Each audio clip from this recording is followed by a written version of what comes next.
يؤمن أحدكم حتى أكون أحب إليه من ولده ووالده والناس أجمعين. وقال تعالى في شان حبيبه صلى الله عليه وسلم: إن الله وملائكته يصلون على النبي يا أيها الذين آمنوا صلوا عليه وسلموا تسليما. شكرا محبتي পড়েনি। اللهم صل على محمد وعلى آل محمد كما صليت على إبراهيم وعلى آل إبراهيم إنك حميد مجيد. اللهم بارك على محمد وعلى آل محمد كما باركت على إبراهيم وعلى آل إبراهيم إنك حميد مجيد. بلغ العلا بكماله كشف الدجى بجماله حسنت جميع خصاله صلوا عليه وآله. আপন আপন যাহাকে বলি সে তো মোদের আপন না। আপন আপন যাহাকে বলি সে তো মোদের আপন না। মোদের আপন যিনি তিনি শুয়ে আছেন মদিনা। বালাগাল উলা বিকামালিহি কাশাফাদ দুজা বিজামালিহি حسنت جميع خصاله صلوا عليه وآله صلى الله عليه وسلم صلى الله عليه وسلم. محترم মুআজ্জাজ মুসল্লিয়ান ইকরাম, মহান আল্লাহ রব্বুল ইজ্জাতুল জালালের দরবারে লাখো কোটি শুকরিয়া যে মহান আল্লাহ তাআলা আমাদেরকে অত্যন্ত ভালোবেসে দয়া করে মহব্বত করে সপ্তাহের শ্রেষ্ঠতম দিন জুমাবার জুমার নামাজ আদায়ের উদ্দেশ্যে আল্লাহর ঘর মসজিদে আমাদের সকলকে আসার বসার তৌফিক দান করেছেন। এজন্য অন্তরের অন্তরস্থল থেকে রব্বে কারীমের দরবারে শুকরিয়া আদায় করছি, আলহামদুলিল্লাহ। লক্ষ কোটি দুরুদ ও সালাম পেশ করছি সৈয়দুল বাশার উম্মতের কান্ডার নবী দুজাহা রহমাতুল্লিল আলামিন নবী মুহাম্মদুর রাসূলুল্লাহ সাল্লাল্লাহু আলাইহি ওয়াসাল্লামের উপর। সম্মানিত প্রিয় উপস্থিতি, আমরা ধারাবাহিক আলোচনা শুনছিলাম আল্লাহর রাসূল সাল্লাল্লাহু আলাইহি ওয়াসাল্লামের প্রতি সাহাবায়ে কেরামের মহব্বত এবং ভালোবাসা। মনে আছে কি আপনাদের? গত সপ্তাহে আলোচনা শুনছিলাম সাহাবীদের অন্তরে আল্লাহর রসুলের প্রতি কেমন ভালোবাসা ছিল।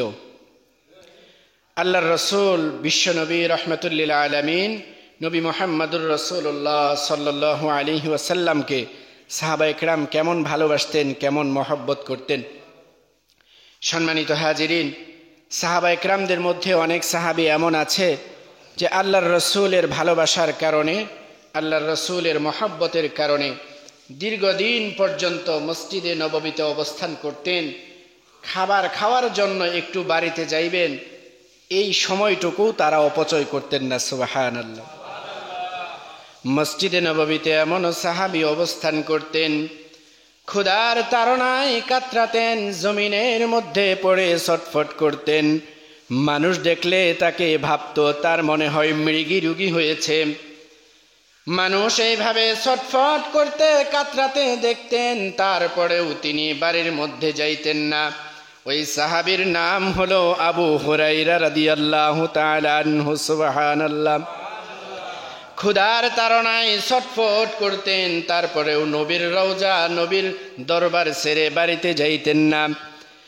একদিন হঠাৎ করে আল্লাহর নবীর সাহাবী আবু বকর সিদ্দিক অপলক দৃষ্টিতে বিশ্বনবী রাহমাতুল লিল আলামিনের চেহারার দিকে তাকিয়ে আছেন। বিশ্বনবী রাহমাতুল লিল আলামিন আবু বকরকে জিজ্ঞাসা করে, আবু বকর কি হয়েছে? এমন অপলক দৃষ্টিতে তুমি আমার দিকে কেন তাকিয়ে আছো? মলিন চেহারাখানি দেখে বিশ্বনবী রাহমাতুল লিল আলামিন জিজ্ঞাসা করলেন, এরে আবু বকর, তোমার কি ক্ষুধা লেগেছে? তোমার চেহারার মধ্যে ক্ষুধার ছাপ দেখা যাচ্ছে, মনে হচ্ছে তুমি ক্ষুধার্ত। এবার আবু বকর সিদ্দিক রাদিয়াল্লাহু তাআলা আনহু উত্তর দিলেন, ওগো রাহমাতুল লিল আলামিন, আমি আবু বকর আজকে 3 দিন পর্যন্ত খাবার খাই না। আমার এই ক্ষুধার্ত পেট নিয়ে আমি যখন আপনি নবীর চেহারার দিকে তাকাইলাম, ক্ষুধার কসম করে বলি আমার ক্ষুধা নিবারণ হয়ে গেছে। এমন মহব্বত করতেন নবীকে, নবীজির চেহারা দেখে সাহাবীদের ক্ষুধা নিবারণ হয়ে যেত। আল্লাহু আকবার। সম্মানিত হাজিরিন, রাহমাতুল লিল আলামিন নবী মুহাম্মদুর রাসূলুল্লাহ মসজিদে নববীতে মেহরাবের মধ্যে অবস্থান করে সাহাবীদেরকে নসিহত করতেছেন। এই মুহূর্তে উস্কো খুস্কো চুলওয়ালা এক সাহাবী দাঁড়ায় বলতেছে, ওগো আল্লাহর পয়গম্বর, দুনিয়ার জমিনে আপনাকে দেখার যখন ইচ্ছা হয় মসজিদে নববীতে ছুটে আসি, আপনার নুরানি চেহারা মুবারক দেখে আমি তৃপ্ত হই। আল্লাহু আকবার। ওগো আল্লাহর পয়গম্বর, আপনি যখন দুনিয়াতে থাকবেন না, আমিও যখন দুনিয়ার জমিনে থাকব না, পরকালে যখন আল্লাহ তাআলা আমার আপনার ফয়সালা করবেন, আপনি শ্রেষ্ঠ নবীর হওয়ার কারণে, বিশ্ব নবী রাহমাতুল লিল আলামিন ইমামুল আম্বিয়া হওয়ার কারণে জান্নাতে আপনার মর্যাদা হবে সুউচ্চ মাকাম। এখন আমি সাহাবী, যদিও আমি জান্নাতে যাই, তাহলে আপনার সাক্ষাৎ আমি কিভাবে পাবো? ওই জান্নাতে যাওয়ার পরেও নবী আপনার চেহারা না দেখলে আমার ভালো লাগবে না। আপনার এই নুরানি চেহারা না দেখলে জান্নাতে আমি তৃপ্ত হতে পারবো না। নবীজি সাল্লাল্লাহু আলাইহি ওয়াসাল্লাম এমন প্রশ্নের সম্মুখীন হওয়ার পরে চুপ করে বসে রইলেন। ওই সাহাবীর প্রশ্নের কোনো উত্তর দিলেন না। খানিক বাদে জিবরাইল আমিন আলাইহিস সালাম ওহী নাজিল করলেন আল্লাহর রাসূলের উপর। সুবহানাল্লাহ। আল্লাহ পাক রব্বুল আলামিন জানায় দিলেন, ওগো আমার পয়গম্বর, আপনি আপনার সকল উম্মতদেরকে জানায় দেন, ومن يطع الله والرسول فأولئك مع الذين أنعم الله عليهم من النبيين والصديقين والشهداء والصالحين وحسن أولئك رفيقا। الله أكبر। বিশ্বনবী রাহমাতুল লিল আলামিন কে আল্লাহ তাআলা রব্বুল আলামিন জিবরাইল আমিন আলাইহিস সালামের মাধ্যমে জানায় দিলেন, ওগো বিশ্বনবী, আপনি জানায় দেন, এ দুনিয়ার জমিনে যারা আল্লাহ এবং আল্লাহর রাসূলের অনুগত করবে, কিয়ামতের ময়দানে আল্লাহ পাক রব্বুল আলামিন তাদেরকে 4 শ্রেণীর মানুষের সাথী করে দিবেন। আল্লাহু আকবার। এই 4 শ্রেণীর মানুষ কারা? আল্লাহ পাক রব্বুল আলামিন প্রথমে বলে দিলেন ওয়ান্নাবিয়্যিন। আল্লাহ তাআলা রব্বুল আলামিন দুনিয়ার জমিনে যারা সৎকর্ম করবে, আল্লাহ রব্বুল আলামিনের অনুগত করবে, আল্লাহর রাসূলের অনুগত হবে, আল্লাহ পাক কিয়ামতের ময়দানে আল্লাহ ওই বান্দাদেরকে জান্নাতে নবীদের সাথে রাখবেন। এবার রাহমাতুল লিল আলামিনের সাহাবী আবু বকর দাঁড়ায় বলতেছে, ওগো আল্লাহর পয়গম্বর, ইয়া রাসূলুল্লাহ, ইয়া হাবিবাল্লাহ, আমি আবু বকর কি আপনি নবীর সাথে জান্নাতে থাকতে পারবো? আপনার ওই সাহাবী দাঁড়ায়া বললেন যে আপনার সাথে জান্নাতে থাকতে চায়, আমি আবু বকরও আপনার সাথে জান্নাতে থাকতে চাই। এবার বিশ্বনবী রাহমাতুল লিল আলামিন জিজ্ঞাসা করলেন, আবু বকর, কি তোমার কাছে আমল আছে? বিশেষ এমন কি আছে যার দ্বারা, যার বিনিময়ে তুমি আমি নবীর সাথে জান্নাতে থাকতে চাও? এবার আবু বকর বিশ্বনবী রাহমাতুল লিল আলামিনকে উদ্দেশ্য করে বলতেছেন, ওগো পয়গম্বর, দুনিয়ার জমিনে দুইটা জিনিস আমার কাছে বড় প্রিয়। কয়টা জিনিস? দুইটা জিনিস আমার বড় প্রিয়। একটা জিনিস হলো আপনি নবীর চেহারার দিকে তাকিয়ে থাকা, আপনি নবীর চেহারা দেখা আমি আবু বকরের কাছে বড় প্রিয়। সুবহানাল্লাহ। এটা কোনো সাধারণ ব্যক্তির চেহারা না, ঈমানি হালতে যেই চেহারার দিকে একবার তাকাইলে জাহান্নামের আগুন চিরতরে যার জন্য হারাম হয়ে যায়। ও মুসলমান ইমানদার, বিশ্বনবীর চেহারা এমন কোনো সাধারণ চেহারা না, যেই নবীজির চেহারা স্বপ্ন যুগেও যদি কেউ একবার ঈমানি হালতে দেখে, আল্লাহ রব্বুল আলামিন বলেন ওই ব্যক্তির জন্য আমি আল্লাহ জাহান্নামের আগুন হারাম করে দিয়ে দেই। বিশ্বনবীজির চেহারা আল্লাহ তাআলা রব্বুল আলামিন এত দামি করে দুনিয়ার জমিনে পাঠাইছেন, এটা সাধারণ কোনো চেহারা হতে পারে? যে চেহারার দিকে একবার ঈমানি হালতে কোনো মুসলমান যদি বিশ্বনবীর চেহারা দেখে, ওই ব্যক্তির জন্য আল্লাহ পাক রব্বুল আলামিন জাহান্নামের আগুনকে হারাম করে দিয়ে দেন।